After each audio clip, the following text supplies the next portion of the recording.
Bonjour à tous et bienvenue sur Monaco Info pour cette nouvelle édition. Voici les titres qui font l'actualité de cette fin de semaine. Nous commencerons ce journal avec l'anniversaire du club des résidents étrangers de Monaco, célébré à la Roseraie Princesse Grace. Nous prendrons ensuite de la hauteur depuis la piscine municipale de la Turbie qui accueillait jeudi le nageur Alain Bernard dans le cadre du programme Learn to Swim. Retour en principauté avec la suite du 9e Jumping International de Monte-Carlo qui se tient sur le port Hercule. Et pour terminer ce journal, nous reviendrons sur la 2e édition du challenge de tir Albert II qui se déroule en ce moment en principauté. Nous vous l'annoncions en titre, le club des résidents étrangers de Monaco célèbre ses 4 années d'existence. Une équipe de Monaco Info est allée à la rencontre de ses adhérents. Un reportage tourné mardi à l'occasion du cocktail anniversaire. C'est à la Roseraie Princesse Grace que le club des résidents étrangers de Monaco a souhaité célébrer son 4e anniversaire. Né le 10 juin 2010, il a pour vocation de mettre en relation les personnes venues s'établir en principauté. Le club essaye, et d'ailleurs chaque manifestation qu'on fait c'est un peu un test de ce que les membres désirent. Donc on fait beaucoup de conférences, de sorties, sorties d'un jour, sorties voire d'un week-end. Et on essaye de faire tout ce qui peut intéresser les résidents monégasques étrangers. Le CREM compte aujourd'hui 408 membres de 39 nationalités différentes. Tous apprécient les activités que le club organise tout au long de l'année. C'est une très bonne organisation qui nous permet de créer des relations et d'apprendre à mieux connaître Monaco. Pour moi, c'est intéressant de rencontrer d'autres résidents. C'est un très bon moyen de rencontrer des gens ici. C'est très bien de faire connaître les uns aux autres, oui, dans un même espace, dans un endroit précis. Ça permet de se connaître parce qu'à Monaco, il y a tellement de gens, mais on ne se connaît pas. Qu'est-ce que vous êtes venu y chercher en fait? La rencontre justement, la rencontre avec d'autres personnes comme moi, résidente monégasque, mais d'ailleurs. Prochain rendez-vous le 16 juillet pour une visite de l'exposition estivale du Grimaldi Forum Art Lovers. Nous nous rendons à présent dans le tout nouveau bâtiment du Yacht Club de Monaco situé sur le quai Louis II. C'est dans ce tout récent écrin qu'ont été reçus les partenaires du Club Éco Monaco Matin. Il était question de faire un point économique sur le yachting en principauté. Je vous propose d'écouter à ce sujet le directeur du Yacht Club de Monaco, Bernard d'Alessandri, au micro de Fabien Bonilla. Je crois que depuis quelques années, on s'emploie à mettre en avant cette économie du yachting. Il suffit de regarder, d'ouvrir les yeux et on voit qu'elle se porte bien, hein, qu'il y a une forte demande, que Monaco reste une destination importante. Je pense qu'il faut veiller à la concurrence, regarder ce qui se fait ailleurs et puis s'adapter aux besoins et à la demande. Et encore une fois, pour cela, je crois que la meilleure des façons, c'est de travailler d'abord en premier lieu avec les membres qui sont des utilisateurs et qui sont les donneurs d'ordre. Et puis aussi travailler avec tous les professionnels qui sont installés sur la place de Monaco. L'industrie du yachting dans le monde, c'est 24 milliards. Et je pense que nous avons une grande fierté. Sur ces 24 milliards, 2% de ce chiffre-là sont réalisés sur, c'était dans le discours du souverain, hein, du président, 2% sont réalisés à Monaco. Donc sur 2 km², on arrive à faire 2% du yachting mondial, c'est quand même quelque chose de très important. Nous prenons maintenant la direction de la piscine municipale de la Turbie qui accueille depuis le début du mois de juin des classes élémentaires dans le cadre du programme Learn to Swim de la Fondation Princesse Charlène de Monaco. Jeudi, les élèves ont reçu des mains du médaillé olympique leur diplôme. Voyez ce reportage.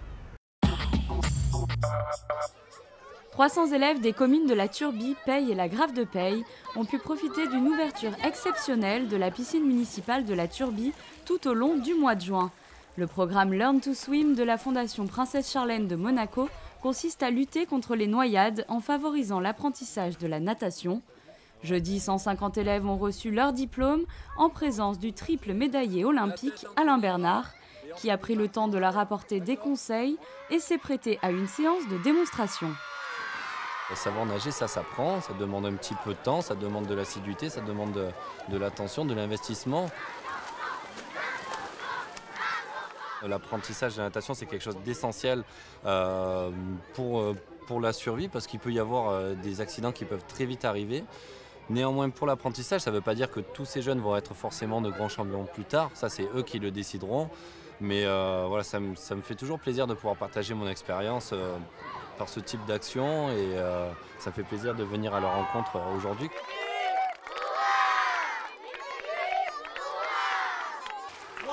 Les élèves ont suivi ce programme à raison de 2 jours par semaine.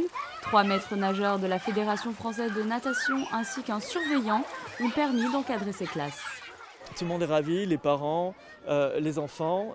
D'ailleurs, on peut le constater ici, je veux dire, ils sont ravis d'être là. Ils sont à l'aise dans l'eau. C'était pas gagné. Certains ne savaient pas nager. Certains avaient même peur de l'eau. Et là, ils sont très épanouis dans l'eau, donc ce qui prouve que les objectifs ont été atteints, le programme a bien fonctionné.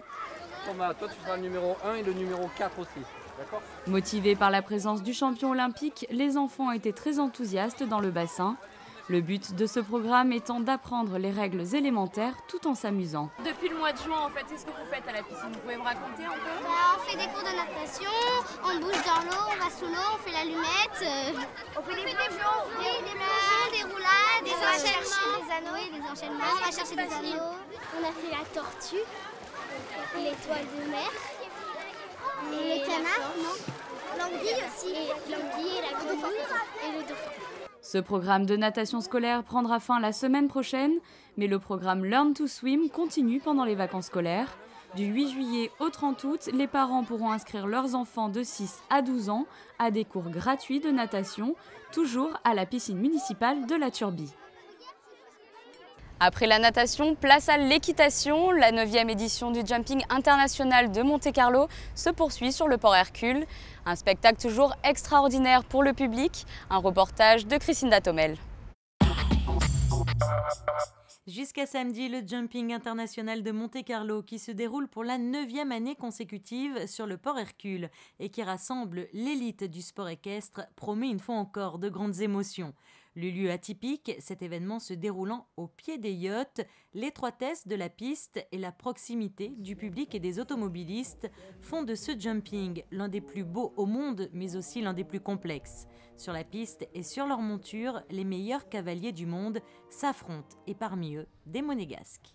On fête les 20 ans de la fédération monégasque cette année qui a été créée en 1994 par Diane avec le soutien d'Eric Waters à l'époque. Et donc en 20 ans, elle a grandi, à peu près 100 adhérents dans la fédération, dont une dizaine qui montent en concours hippique. Donc il y a par exemple Wenceslas Tommel qui a fait des belles performances. Il avait participé au championnat d'Europe à Athènes. Il y a aussi Laria Souterra qui s'entraîne avec Édouard Coupry. Il y a Maud Rimbert, Mona Ferry. Enfin, il y a plein de cavaliers qui pratiquent le concours et je trouve que c'est formidable d'avoir à Monaco des cavaliers qui essayent de progresser et ça c'est une belle réussite. Wenceslas Tommel que l'on retrouvait justement jeudi et vendredi dans l'épreuve de 1,40 m sur son cheval Cordoba. Les couleurs de Monaco ont une nouvelle fois brillé lors de ce jumping puisque le couple terminera 2 fois à la 3e place. Un bon démarrage pour le cavalier monégasque et sa jument qui participaient pour la première fois à cette compétition en principauté. Oui, je suis très content, ça commence plutôt bien. La jument a très bien sauté, elle a sauté 3 parcours, elle n'a pas fait une seule faute. J'aurais bien aimé être un petit peu plus rapide aujourd'hui. J'aurais bien voulu gagner cette épreuve, mais c'est le sport. Et c'est un succès familial, puisque la sœur de Wenceslas, Dietlinde Tommel, fera retentir l'hymne national monégasque en décrochant la première place de l'épreuve de 1,20 m vendredi. Ça donne beaucoup de frissons, surtout quand l'hymne monégasque est retenti. C'est vraiment une histoire de duo, ça se passe super bien avec ce cheval. Et à chaque fois, il est avec moi pour qu'on accomplisse de belles choses à Monaco. Quand on sent que tout le monde est avec nous dans la tribune et que ça donne beaucoup de pression et l'envie de réussir et de gagner. Et vous avez de nombreux supporters ici en principauté? Oui, voilà, oui. Et ben oui, c'est un concours à la maison, comme on peut dire. Donc oui, il y a beaucoup de supporters, il y a des gens qui n'ont pas l'habitude de venir nous voir, la famille qui n'ont pas toujours l'habitude de venir nous voir en concours à l'extérieur. Et là, il y a tout le monde sur place et et ça fait vraiment plaisir. De retour à l'équitation depuis son film Japelou, le cavalier Guillaume Canet a une nouvelle fois signé de très bonnes performances en décrochant la 2e et 5e place du classement dans l'épreuve de 1,30 m. Je suis très heureux, surtout que ce sont des chevaux que je connais pas bien, ils ne sont pas à moi et on me les a prêtés, donc je suis très heureux, ça s'est bien passé. C'est un parcours qui est toujours un peu délicat parce que la piste est pas très grande. Donc il faut trouver bizarrement le bon rythme alors qu'il faut tourner mais il faut aussi garder un bon train pour que les chevaux sautent pas dans la force. Et j'étais très content. Ils ont très bien sauté, ils ont été formidables. Comment vous vous entraînez tous les jours, au quotidien? Je m'entraîne tous les jours. En ce moment, j'ai décidé de consacrer un peu plus de mon temps à l'équitation.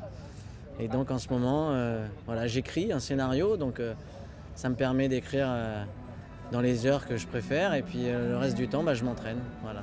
Et vous dormez de temps en temps? Et je dors, évidemment, bien sûr. Ouais.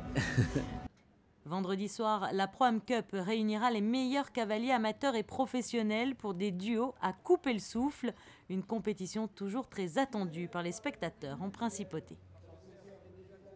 Un mot à présent sur le challenge de tir Albert II. La 2e édition internationale se déroule actuellement en principauté.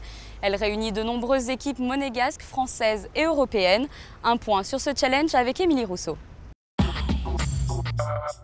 Renforcer les contacts avec d'autres forces de l'ordre, tel est l'esprit du challenge de tir Albert II, organisé par la Compagnie des Carabiniers du Prince et la Sûreté publique. Cette compétition de tir a rassemblé pas moins de 11 nations, l'Allemagne, l'Autriche, l'Espagne, l'Italie, la France ou encore la Grèce, pour ne citer qu'elle. La principauté était bien évidemment représentée. Pierre Casiraghi faisait d'ailleurs partie d'une des équipes monégasques. L'objectif recherché par cette épreuve est de mettre en lice donc, des forces de sécurité, de police, des forces militaires sur des épreuves de tir difficiles. On recherche vraiment la difficulté et l'originalité des épreuves, le dynamisme, la précision, le discernement. Et tout en faisant se côtoyer des gens d'univers totalement différents, de pays totalement différents, de cultures différentes, pour le plaisir de l'échange, tout simplement, de la fraternité d'armes, en fait. Ça, l'expression trouve toute sa valeur par une fraternité, une chaleur dans la rencontre, autour de notre outil principal de travail qui est l'armement. Au total, 30 équipes se sont affrontées sur 3 sites différents dans cette villa désaffectée. Tout d'abord, pour une épreuve d'intervention en binôme, le but étant de neutraliser les ennemis tout en évitant les pièges. Puis ici, à quelques pas de la caserne des Carabiniers, pour un fun game qui allie physique et concentration.